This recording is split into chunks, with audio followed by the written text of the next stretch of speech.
In today's video, I'm going to teach you how to navigate the Hostinger platform effectively. Whether you're just getting started with your website or looking to make changes, this guide will help you move through the steps with confidence and ease. Hostinger's interface is quite user-friendly, but knowing exactly where to click and when can save you a lot of time. So let's dive into the process. The first thing you want to do is head over to the Hostinger homepage. This is your control center where you can manage all the aspects of your hosting services. If you haven't already signed in, make sure to do so with your credentials. Once you're logged in, you'll see your dashboard showcasing various options and tools for managing your websites. Now, focus on finding your way to the Websites section. This area will have a comprehensive list of all your websites that you're managing through Hostinger. You can get here simply by looking for a section labeled Websites on your dashboard and giving it a click.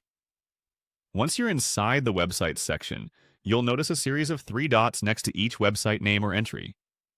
These dots are more than just decoration. They're a gateway to a whole set of actions you can perform. Clicking on these 3 dots effectively opens up a mini menu, revealing several further options for managing your site. Within this menu, there's an option labeled Delete. Naturally, this is something you'll want to select if you're looking to remove a website from your list. Be extra cautious here, as clicking Delete will lead to further confirmation steps intending to prevent accidental loss of your site.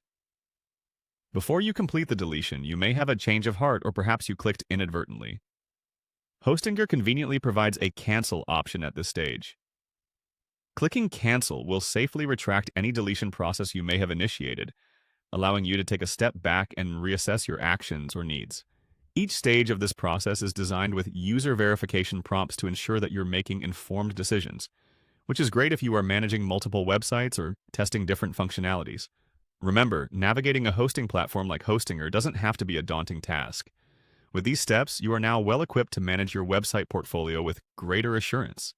And there you have it, a simple guide to accessing and managing your Hostinger website. Whether you're cleaning up or preparing for something new, following these steps ensures that you handle things swiftly and accurately. So feel free to explore, understand the platform better, and master your website management with Hostinger.